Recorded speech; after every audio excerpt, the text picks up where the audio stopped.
Bonsoir Sandrine, comment ça va? Ça va très très bien. Alors là, je vois que tu as ramené la version longue, entière. Oui, c'est ça. Donc je suis en exposition au centre ECS rue de Charenton pour l'exposition Africante qui relie plusieurs artistes sur la mémoire de nos ancêtres. Et donc là, j'ai amené la grande version du cri et j'aime beaucoup cet endroit. C'est la deuxième fois que j'expose ici. Moi j'aime beaucoup, hein. Franchement, elle est puissante, on sent qu'elle est reboutée sous ses pieds. On sent la résilience. On sent la... Oh là là. C'est ça. C'est phénoménal. Tu comprends, c'est pour ça qu'on est heureux de les raconter, de les honorer, c'est normal. Alors tu disais? Je disais, en fait, c'est un honneur de pouvoir raconter la mémoire de nos ancêtres. Tu vois, cette femme puissante, cette petite femme, en fait, c'est un petit gabarit, mais quand tu sens la force de son cri, ce cri de toutes les femmes, finalement, qui nous rend fortes, nous, qui nous porte, qui nous élève, qui nous permet de, je sais pas, de défendre des causes, en fait. Oui, c'est vrai. Et elle est vraiment expressive, hein. On sent vraiment le réalisme. C'est ça. Bah, tu sais, pour moi, tous les détails comptent. Jusqu'à la veine, jusqu'à chaque petit détail de peau, enfin, tout est important. Donc voilà, j'ai mis beaucoup d'amour dans cette pièce. J'ai beaucoup rêvé d'elle en fait. Parce que normalement, elle fonctionne avec son homme. Ils sont deux, c'est un couple. Il y a un exemplaire au Legacy Museum en Alabama. J'aime vraiment les avoir ensemble parce que lui porte la muselière, donc c'est un travail sur le cri et le non-cri, le cri intérieur, tous les cris finalement. Et voilà, j'ai rêvé d'eux sur la zone de la Sierra Leone, dans une petite île où en fait ils ont été capturés et où ils ont été vendus, donc ils sont sur une estrade comme tu peux le voir. L'homme n'est pas là, mais en tout cas j'ai amené la femme cette fois-ci. Eh bien c'est parfait, je vais voir les autres œuvres que tu as ramenées. Tu m'as dit que tu en as ramené 3? Il y en a 3 dans l'exposition, et puis le travail des peintres et des photographes est absolument magnifique. D'accord. Donc je remercie Silvio Méranville pour cette exposition. Je participe avec lui au Festival des Abolitions tous les ans, donc voilà, heureusement qu'il est là pour nous encourager et nous porter. Je te remercie.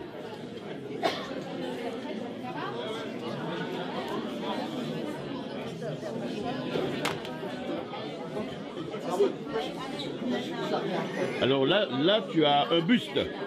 Oui, j'ai un buste qui s'appelle l'homme libre. Ah, il est magnifique. Il a son homonyme qui s'appelle Freedom, qui est en version noire sans turban. Ouais. Et voilà, j'aime beaucoup ce personnage, qui est c'est magnifique. Donc cette version, c'est de la résine acrylique, donc le travail a été fait en terre, comme tu le sais, matière noire habituelle. Ça, c'est une version acrylique sur laquelle j'ai passé un fer pour oxyder. Donc il y a un fer liquide qui est passé et une oxydation, donc on dirait du bronze. Oui, ça ressemble un peu au bronze. C'est le poids et c'est la légèreté, donc tu vois, par rapport à la terre. On peut porter quelque chose de très léger, même si c'est important. Il faut que tu vois le dos. Ah oui. Parce qu'il y a l'Afrique. Et sur la version, et sur la version de Freedom, il y a aussi Madagascar et la Réunion, mais là on les voit plus avec l'oxydation. Mais normalement, il y a ma petite île, tu vois, forcément. Mais c'est bien de voir le dos aussi. En fait, en sculpture, ce qui est important, c'est que tous les angles soient intéressants. Les dos doivent être aussi importants que les faces. Tout compte, en fait. Tout compte. Et le turban, il est fait en quoi? En fibre de verre. En fibre de verre. Ouais. Sublime. Ah oui, extraordinaire. Bravo, madame. Alors, je vous présente Ma. Regardez cette beauté. Elle était la deuxième femme de Hawa. Donc, on était sur le royaume de Dahomey, qui est actuellement le Bénin-Togo. Elle était donc la deuxième femme du chef du village. Elle porte les scarifications qui représentent toutes les familles qu'elle a pu aider. Donc, cela prouve que c'est quelqu'un qui était vraiment présent pour son peuple. Je l'aime beaucoup. Je trouve qu'elle est délicate, forte, rêveuse en même temps. Et sur cette période-là, elle n'a pas connu l'esclavage. C'était avant les rafles. Elle est très jolie. Elle a le nez très fin en plus. Ah ouais. Elle ressemble au Peul. Je ne sais pas si elle était Peul, parce que dans mon rêve, c'est pas certain qu'elle le soit, mais en tout cas, elle avait les traits très fins.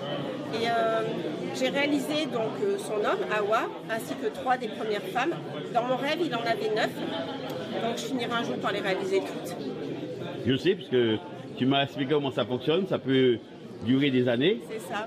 avant Peut-être que tu le mettes en... Je les ferai peut-être dans 20 ans, 30 ans, on ne sait pas. Voilà. Je vais te montrer le dos. Oui. Tu vois, comme je te disais, tous les détails comptent en fait. En sculpture, on ne peut pas s'aventurer juste sur une face. Il faut que tout ait une personnalité, une beauté. Magnifique. Le collier, il est en quoi? En résine aussi? Ouais, tout est en résine. Waouh. Impressionnant. C'est magnifique. Merci, Edith. D'accord.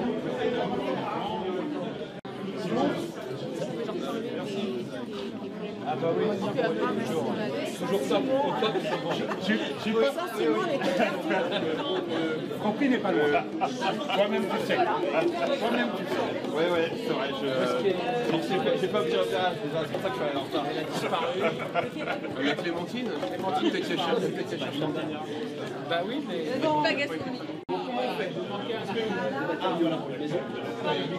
Bonsoir à tous. Je suis très heureux de cette inauguration. Alors, cette exposition se situe dans le cadre... Mais tu es sûr qu'il marche le micro? Ouais. Bon, cette exposition se situe dans le cadre, en fait, d'un cycle qu'on fait qui s'appelle Abolition avec Silvio Méranville, qui n'est pas là puisqu'il est aux Antilles. Et donc, tous les 2 ans, on travaille sur mettre en valeur un petit peu l'afrodescendance et l'histoire à la fois africaine, assez peu connue. On a eu un président qui, il n'y a pas encore très longtemps, disait que l'Afrique n'a pas d'histoire, mais si, elle en a une. Elle a une grande histoire, une belle histoire. Et puis aussi, mettre aussi en avant la participation de l'Afrique à la culture mondiale. Et notamment, on connaît beaucoup l'Afrique dans la musique. Hein. Sans l'Afrique, je ne sais pas ce que serait la musique contemporaine aujourd'hui. Hein. C'est des rythmes énormément qui viennent d'Afrique. Évidemment aussi... par un avatar malheureux, mais d'Amérique, hein, grâce tout ce qui va être le blues, etc., qui vient aussi d'afrodescendance. Et puis, il y a eu un apport énorme aussi dans les pratiques d'art moderne au niveau des arts plastiques qui viennent d'Afrique. Et il y a eu énormément d'inspirations qui viennent d'Afrique. Et c'est souvent un petit peu oublié. Donc, on essaye à chaque fois, tous les 2 ans, de rappeler l'importance, en fait, de l'Afrique et l'afrodescendance à travers, bien évidemment, les Antilles, hein, qui sont maintenant devenues une terre en plus de pensée. Moi, évidemment, tout ce qui vient d'Édouard Glissant et de toute cette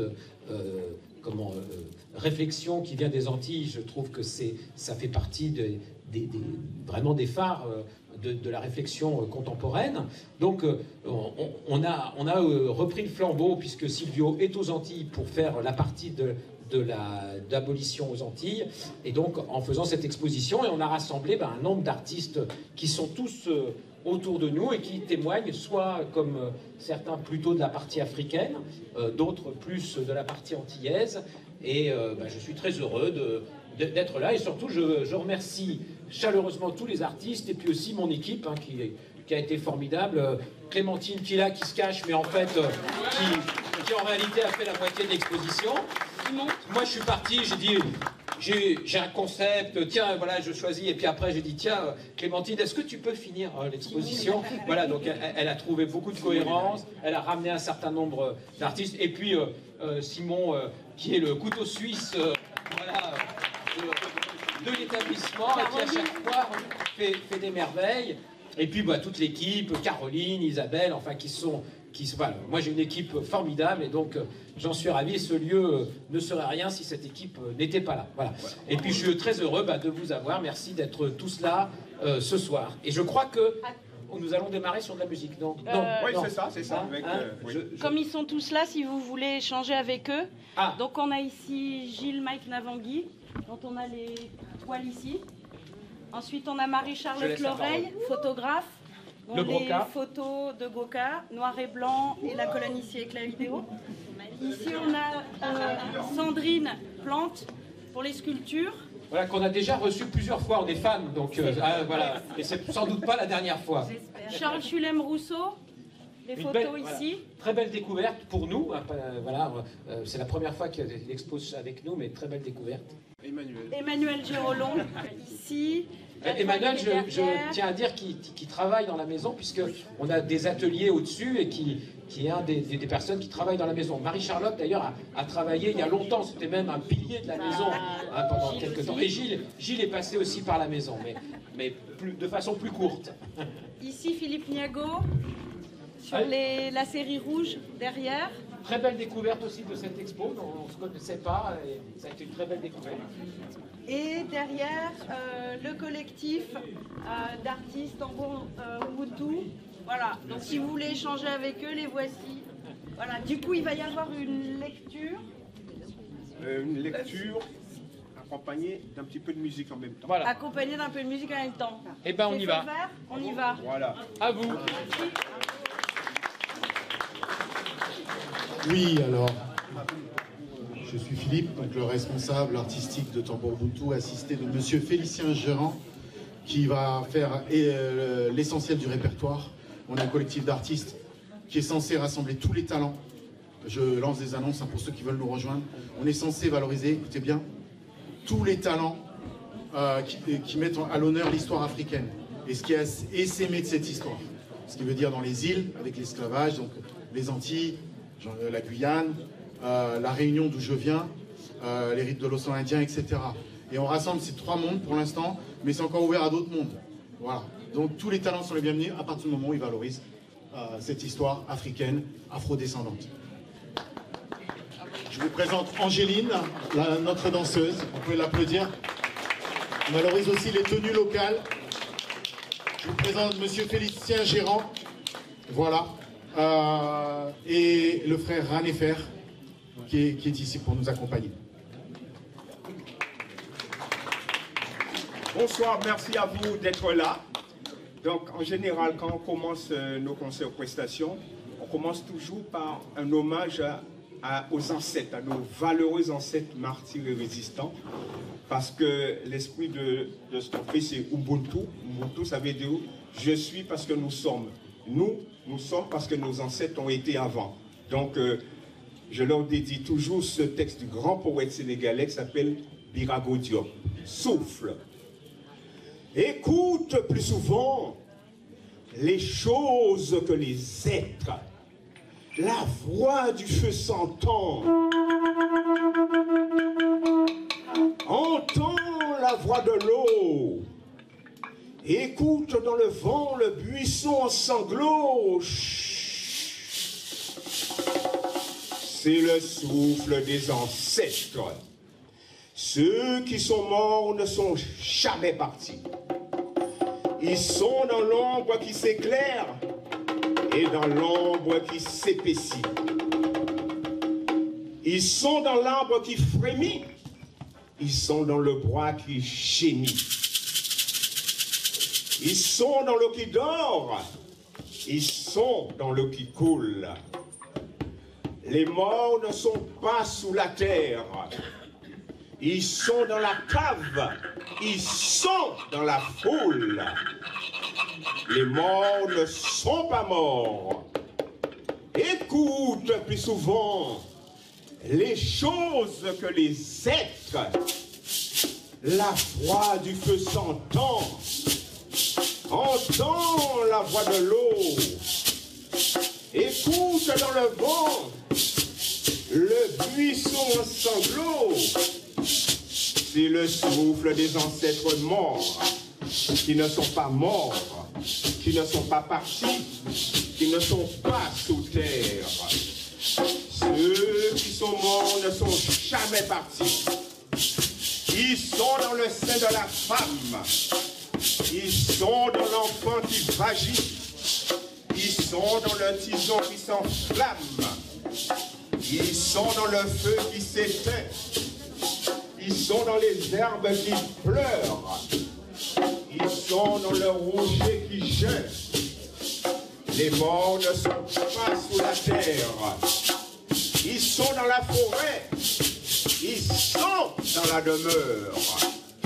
Écoute plus souvent les choses que les êtres. La voix du feu s'entend. Entends la voix de l'eau. Écoute dans le vent le buisson en sanglots. le souffle des ancêtres, des ancêtres, des ancêtres. Ankh. Merci.